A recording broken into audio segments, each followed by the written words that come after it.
Tomo 2 segundos para contarles un poco quiénes somos. El doctor Nicolás Di Ippolito y yo soy Hernán Melgrati. Los dos somos profesores del Departamento de Computación de la Facultad de Ciencias Exactas de la Universidad de Buenos Aires. Somos investigadores del CONICET, trabajamos en el Instituto de Investigación de Ciencias de la Computación, también Instituto UBA-CONICET, que funciona en la Facultad de Ciencias Exactas. Nicolás es licenciado de la Facultad de Ciencias Exactas y se doctoró en el Imperial College en Londres. Yo soy ingeniero en Sistemas de Información de la Facultad Regional Santa Fe de la UTN y hice mi doctorado en la Universidad de Pisa, en informática. Y los dos trabajamos en problemas relacionados con la construcción de software aplicando técnicas rigurosas. Bien. Para contarles un poco lo que queremos aportar desde el conocimiento en nuestra disciplina, nos gustaba empezar tratando de reproducir una situación de voto donde usamos un sistema electrónico. Para eso necesitaríamos la colaboración de ustedes. Es muy pequeña, el número ideal serían 5 personas y les cuento qué es lo que vamos a hacer. Ahí tiene la primera fila con las 5 personas democráticamente electas. ¿Sí? Gracias.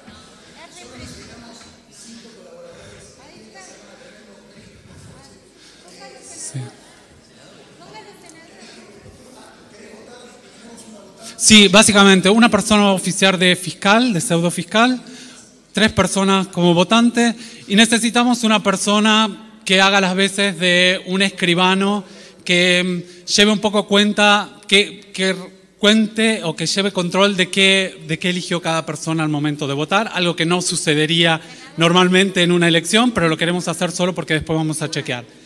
Te podemos contar como escribana, entonces. Necesitaríamos a alguien que oficie Tiene como aspecto fiscal. de escribano el senador también. Bueno, muchísimas gracias. ¿Necesitamos papel?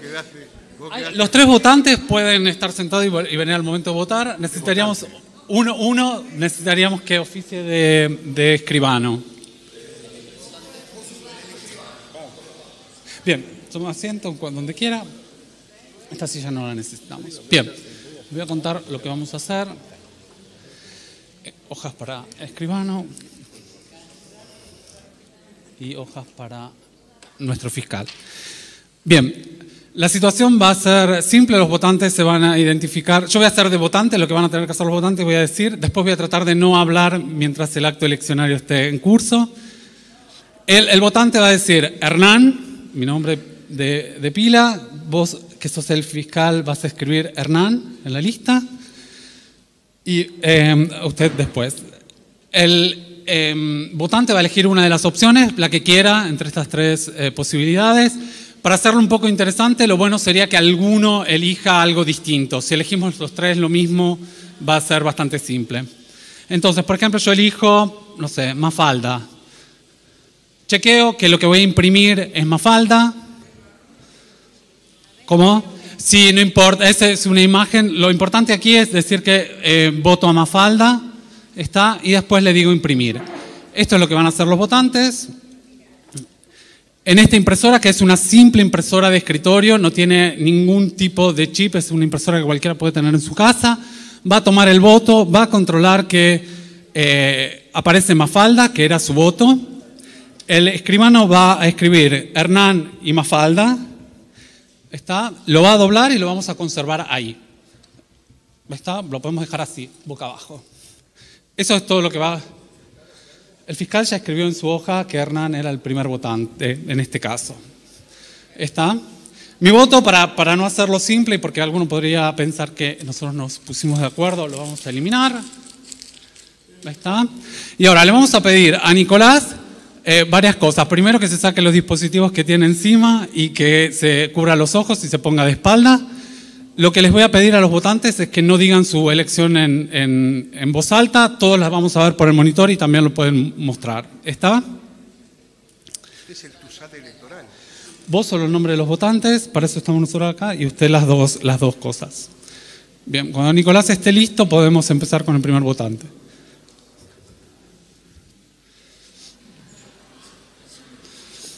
Bien, invitamos al primer votante y yo no voy a hablar más.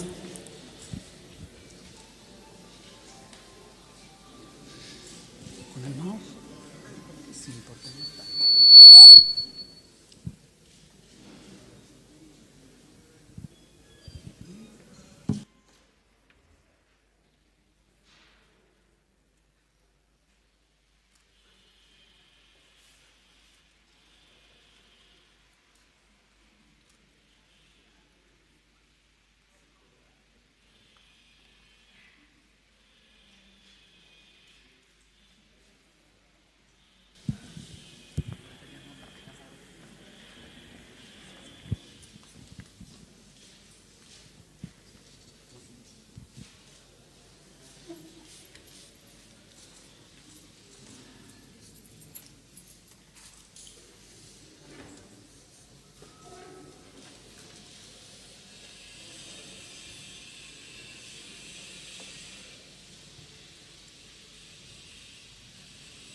Con esto concluye el acto eleccionario. Le vamos a pedir a Nicolás ahora que se saque la venda y le vamos a pedir que mezcle los votos.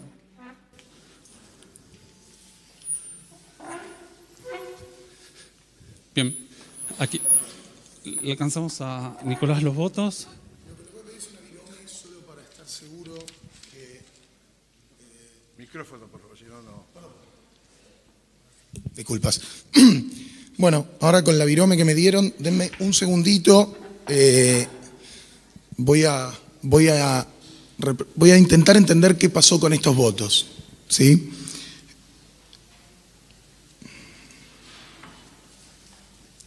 Bien, denme un segundito más.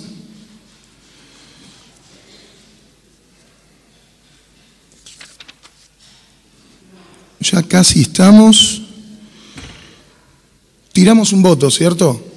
El primer voto lo tiramos. Bien, eso explica lo que estoy viendo. Bueno, hago entrega de esto, agarro acá y me gustaría saber cómo se llama la persona que votó en primer lugar después de Hernán. Después de Hernán, ¿quién votó primero? María. Bien, María votó a Patoruzú, ¿cierto? La persona que votó segundo, ¿quién fue? Rosita. Rosita, vos votaste por Clemente, ¿cierto? Y el último, no tengo que haber hecho un doctorado para saberlo, Omar votó por Patoruzú. Este era el fácil, créanme. Bueno, lo que pasa es que el voto de la senadora Lavado era cantado, porque es patagónica, Patoruzú es patagónica. Bueno. Yo ahora les voy a contar un poquito qué pasó, ¿sí? ¿Dónde estuvo el truco? Que no tiene que ver con magia ni con la referencia a Tuzán, pero vale. Y es que, dame un toque. Los que vieron los votos, si quieren se los doy de vuelta, honestamente. ¿Notaron algo extraño en el papel, en la tinta, en algo? Nuestro escribano vio que el papel estaba en blanco. ¿Notaron algo particular? Les juro que no es un truco, se lo puedo dar a cualquiera y la respuesta en todos los casos va a ser no, la verdad que no noté nada particular. No, bueno, alguien, mira, te agarro a vos, podés mirarlos y decirme si encontrás algo particular porque quiero que se note que no hay nada raro en los votos. Mentira, hay algo raro, pero es muy sutil.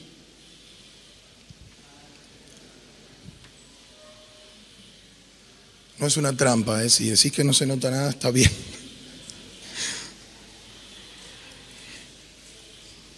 Perfecto. Bueno, muchísimas gracias. Y gracias a todos por ayudarnos con esto. Entonces, ahora sí. ¿Qué pasó? ¿Qué es lo que hicimos mientras hacíamos esta representación del voto? Básicamente usamos una computadora, una laptop y una impresora. Desde el punto de vista técnico, ¿sí? Una laptop es una computadora, una impresora es una computadora, un celular, un televisor, etc. La mayoría de los dispositivos electrónicos que tenemos a nuestro alrededor son impresoras. Entonces, con esta introducción me van a creer que lo que hicimos, de alguna manera, fue simular una de nuestras famosas impresoras, entre comillas, bobas, que usamos en la ciudad de Buenos Aires, ¿sí? Les hicimos un escenario de voto. La boleta que usamos no tiene chip, ¿está bien?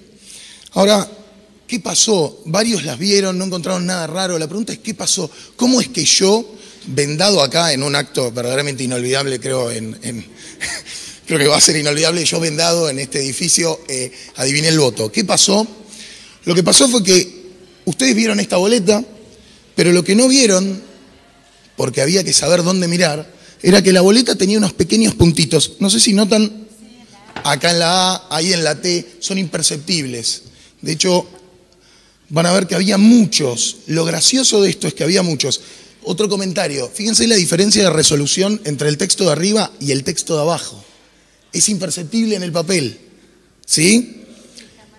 Y más aún, acá también teníamos. Bueno, ¿qué hicimos nosotros? Nosotros codificamos algunas de las cuestiones del voto que ustedes acaban de hacer en estos pequeños puntos.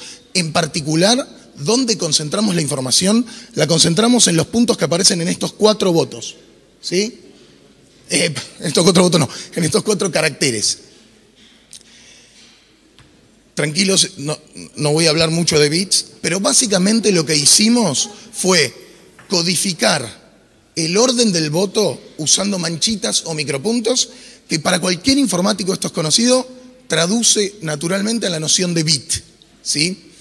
Entonces nosotros, mirando esos puntitos, yo rápidamente puedo determinar el orden del voto. Lo único que me faltaría para resolver en algún sentido esta martingala, después les voy a contar un poquito más, es que el fiscal u otra persona tenga el orden en el que votaron las personas. Y después es inmediato la resolución de quién votó a quién. Ahora, ¿qué necesita saber un tipo que se sienta como yo acá, se venda y sabe qué votó cada persona? ¿Qué necesita saber? ¿Necesita hacer un doctorado en Inglaterra? ¿Necesita hacer un doctorado en Italia como Hernán? La verdad es que no. Lo único que necesita poder hacer es sumar y, bueno, y tener la capacidad visual de ver estos puntitos. Yo tengo operados mis 2 ojos. No era el candidato natural a ponerme a mirar los puntitos y sin embargo lo hice. O sea que lo puede hacer cualquier persona. Esto es importante. No hay que ser un tecnólogo, no hay que ser un doctor ni un iluminado, ¿sí? Ahora, la codificación que les conté yo es una que codifica el orden. Pero la verdad es que con estos puntitos yo podría haber codificado la hora a la que se votó, podría haber tomado una serie de proporciones para saber exactamente la hora a la que se votó, las manchitas podrían estar en otro lado, podrían estar naturalmente escondidas en cualquier tipo de boleta. Y lo interesante de esto es que esto que les cuento es solo algunas de las codificaciones que sí conocemos y que nosotros podríamos usar tranquilamente, ¿sí? Cuando digo nosotros informáticos. Pero la verdad es que hay muchas otras. Estas manchitas que les cuento, estos puntitos que vimos, piensen por un momento cuántos puntos de estos se imaginan que uno necesita para codificar una huella digital. Un orden, ¿sí? A priori yo tendería a pensar que son muchos. Yo hubiera pensado que son muchos hasta que me enteré que eran 20. ¿Está? Entonces ya ni necesito el fiscal. Y además tengo una pantalla touch, ¿sí? Entonces la tecnología, si no ya, mañana me va a permitir codificar una huella digital con 20 puntos leyéndole la huella a la persona que apoyó en la pantallita, ¿sí? Y algo mucho peor, estas son todas las que a mí se me ocurrieron y se le ocurrieron a otros tipos que yo conozco. Ahora, el mundo de la informática, el mundo de la tecnología es tan vasto que yo no sé cuántas otras hay que no me revelan y cuántas otras van a ocurrir, van a empezar a aparecer por cuestiones tecnológicas o cuestiones técnicas, ¿sí? Entonces, lo que hicimos acá es muy simple, necesitamos un sistema vulnerado. El sistema, esto es importante, el sistema puede ser vulnerado de fábrica o hackeado. En ambos casos puede ser vulnerabilidades introducidas por error o intencionales. Ahora les voy a contar un poquito más de eso. Pero lo que necesitaba es el sistema vulnerado, un fiscal amigo para esta codificación y obviamente saber dónde buscaba los puntitos, ¿está? Entonces, ahora, cuando yo les digo sistema vulnerado, por lo que veníamos escuchando por ahí antes o en otras sesiones, ustedes dirían, imposible, este sistema fue auditado. Bueno, la verdad es que lo que les quiero contar es qué significa hacer auditoría de software y qué consecuencias tiene. Para hacer auditoría de software, primero, se necesita muchísima cantidad de recursos humanos, altamente capacitados, se necesita mucho tiempo y principalmente ninguna auditoría de software puede garantizar la ausencia de vulnerabilidades. Y me quiero detener acá con un pequeño comentario que es, lo que les digo no es opinable, es matemática. Entonces, no se puede garantizar la ausencia de vulnerabilidades, ¿sí?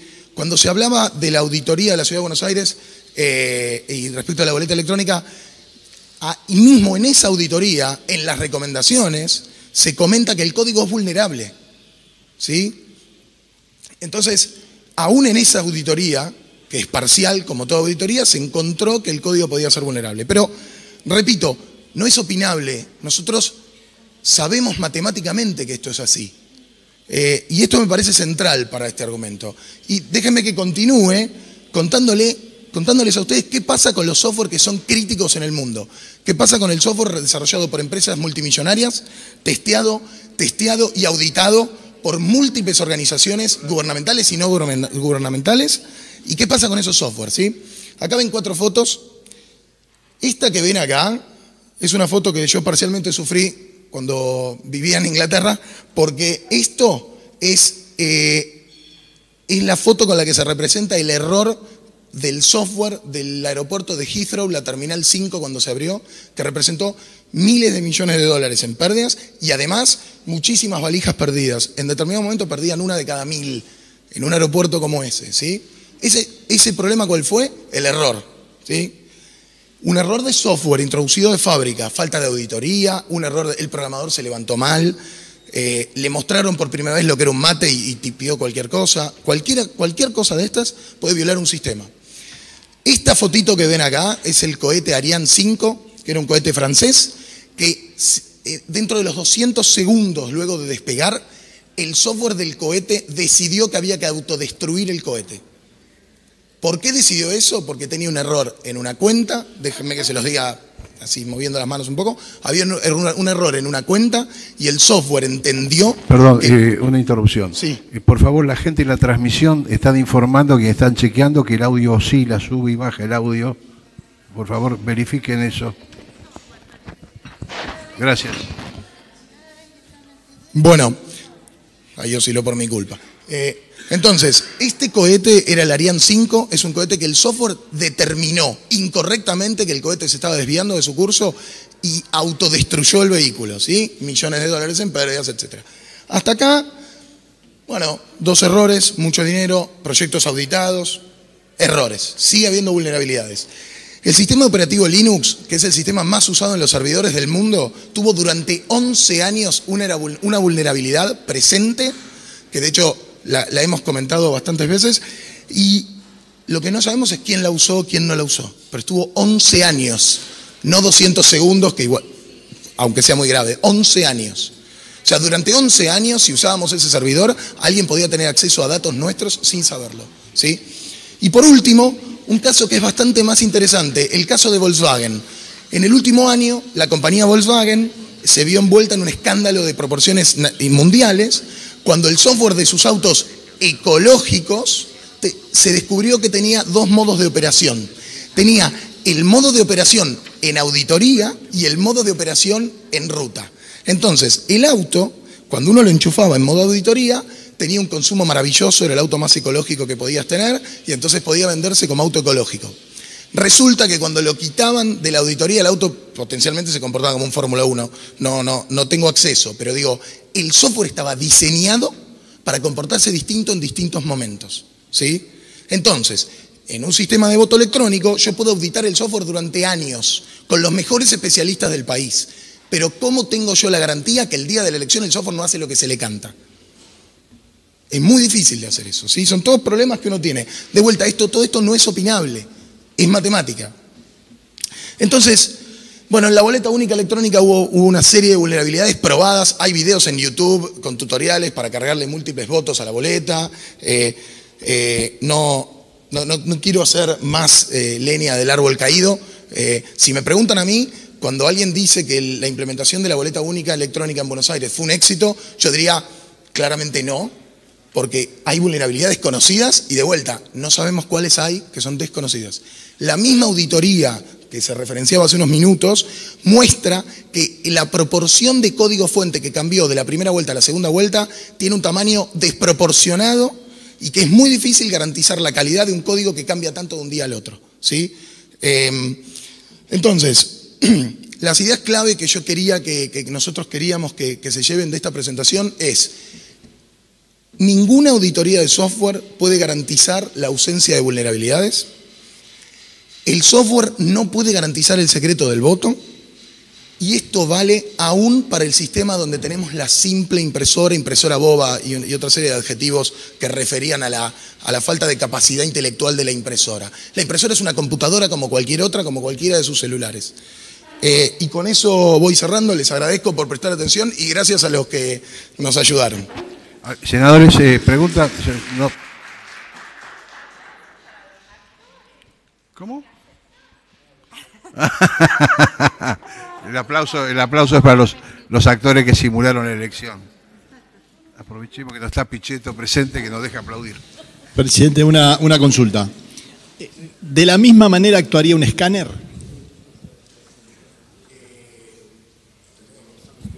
Sí. Voy a refrasear la pregunta a ver si la entendí. La pregunta es: ¿un escáner podría haber hecho lo que yo hice mirando el papel y detectando el orden del voto? Esa es la pregunta.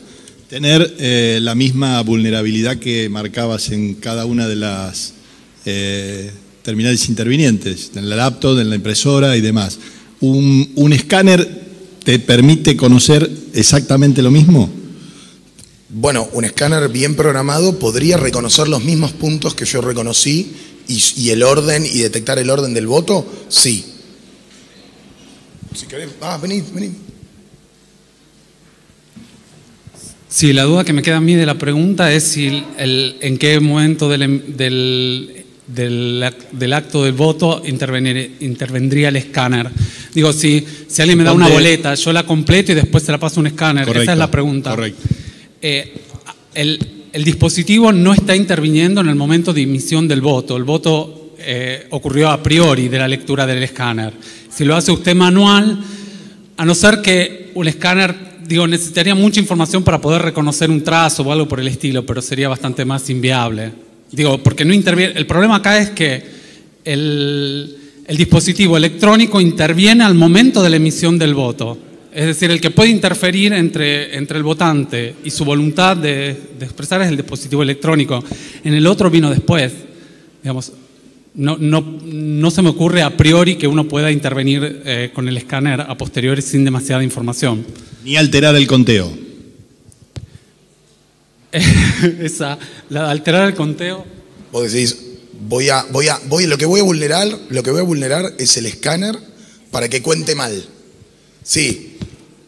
Mirá, es software. Nosotros lo que les estamos contando es: cualquier software es vulnerable. El escáner tiene un software y es una computadora, es vulnerable. Y un comentario: es vulnerable por cualquiera. El software vulnerado de Volkswagen puede ser vulnerado, porque también es vulnerable. Pero potencialmente sí. No. El tema es que si vos tenés. El tema es cómo contrastás ese recuento digital con un recuento manual ahí. Bueno, dependerá de lo que uno quiera hacer, ¿no? Pero tal vez ahí la vulnerabilidad es respecto a otra cosa que uno quiere garantizar. Cuando uno construye software, lo primero que tiene que poner en claro es cuáles son los requerimientos, qué debe hacer el sistema. Por ejemplo, para nosotros, al emitir un voto es esencial que garantice el secreto del voto. Creo que el escáner no violaría ese requerimiento, tal vez otro, por ejemplo, que la cuenta sea la correcta. Eso tal vez sí es vulnerado, pero tal vez después del recuento manual podría solucionar eso. No se compromete el secreto. Una consulta. ¿El voto de la compañera patagónica podría haber aparecido como el voto a Clemente en lugar de Patrusú? Claramente, si está vulnerado, sí, eso es obvio, que podría estar. Nosotros le pedíamos al votante que lo chequee, pero claramente alguien distraído podría pasar que si tengo la boleta impresa, que se imprima otra cosa. Eso sí, podría pasar tranquilamente. Como uno puede introducir manchas, puede introducir cambios de votos aleatorios. Aunque se imprima lo mismo que ella votó, supuestamente votó y aparezca, digamos, en la información que te da la impresión, el voto de Patrusú, pero en el software puede detectar el voto de Clemente. A ver, es una pregunta que me parece que requiere una aclaración anterior, que es lo que nosotros les contamos acá es cómo yo puedo vulnerar el secreto del voto aún cuando la boleta es un papel que fue impreso a partir de un software, ¿sí? Entonces, lo que está impreso en el papel es lo que uno debería contar. El software a priori solo imprime. Este es el caso sin chip, entonces no debería haber un contraste digital. Sin embargo, cuando uno implementa un software para la emisión del voto, lo que está pasando es lo siguiente. Lo que está pasando es que hay una máquina que tiene memoria, que tiene poder de cómputo, que conoce los votos, el orden en el que fueron ocurridos y demás. Por lo tanto, hablando mal y pronto, estamos implementando voto cantado. La diferencia es que en lugar de ser un humano el que tiene la información, momentáneamente la controla una computadora. Pero la información está ahí, la computadora la puede conocer. A mí me gustaría agregar algo que también podemos aportar desde la ciencia de la computación. Es que algo que a uno le sorprende la primera vez que escucha es que hay cosas que uno no puede resolver con una computadora. Problemas que no son computables. A uno le viene en mente que, por ejemplo, una computadora no se puede procrear, pero por ahí tiene más dudas del hecho de que una computadora no puede resolver un problema matemático. Y sin embargo, hay problemas matemáticos que una computadora no puede resolver. Y otra cosa que también es no opinable, porque hay teoremas que lo demuestran, es que uno no puede construir un sistema de votación en donde el sistema garantice tres propiedades básicas. Con chip, estoy hablando del chip. Uno es que el voto sea secreto. Otro es que los resultados sean correctos y otro es que sea auditable. Si uno va a hacer un sistema de votos, aún perfecto, aún excluyendo la posibilidad de que alguien lo vulnere, sabe que tiene que renunciar a una de esas cosas. O el voto va a ser no secreto, o los resultados que va a dar no van a ser los correctos, o yo como persona voy a tener que apelar a la fe para creer en los resultados porque no voy a poder corroborarlo. Una pregunta. El expositor anterior, en torno a la auditoría durante el transcurso del acto, manifestó que a la máquina se la chequeaba con un voto de prueba. ¿Puede una máquina programarse para responder correctamente? ¿Puede la máquina saber que ese voto que se introduce de prueba de alguna manera? A mí me suena el caso de la Volkswagen. Uno dice, la Volkswagen cuando la testeaban respondía como se esperaba. Cuando iba en la calle tenía un comportamiento distinto. Cuando yo pruebo el voto con el voto testigo, me responde bien. Cuando pruebo con otro, podría obtener otro resultado. Sí.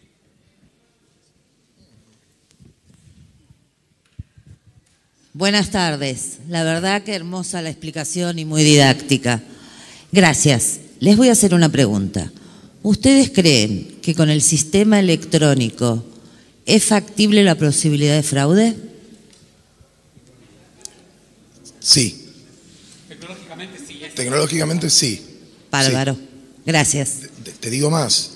No solo es factible, yo no tengo manera de probarte que no puede ocurrir.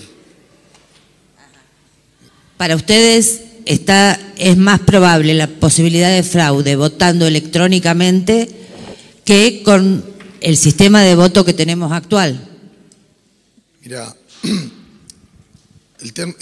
vos me pedís algo en términos de probabilidades y para eso tengo que hacer cuentitas, y mi cabeza funciona medio así.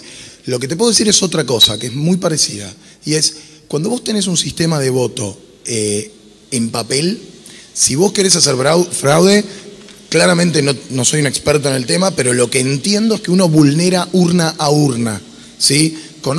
Escuché hablar del voto en secuencia, una serie de estigmatizaciones, lo que fuera, pero es urna a urna, ¿sí? Yo tengo que tener un montón de gente que compre voto urna por urna, ¿sí? Ahí la responsabilidad de la fiscalización está distribuida en el conjunto de la sociedad. ¿Por qué? Porque así como alguien tiene muchos recursos para vulnerar urna a urna, otro podría tener muchos recursos para evitar que se vulnere urna a urna, ¿cierto? En ambos casos son vulnerabilidades locales que requieren muchísimos recursos para implementarse.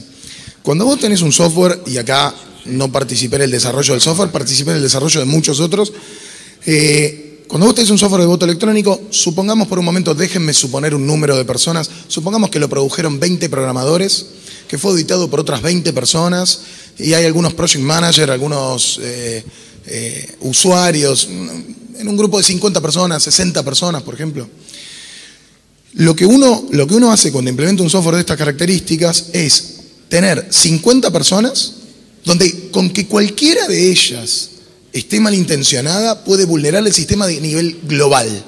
¿Sí? No es urna a urna, es global. Entonces, lo que uno podría conseguir es un sabotaje a gran escala a bajísimo costo. Gracias, gracias. ¿Alguna pregunta más, los senadores?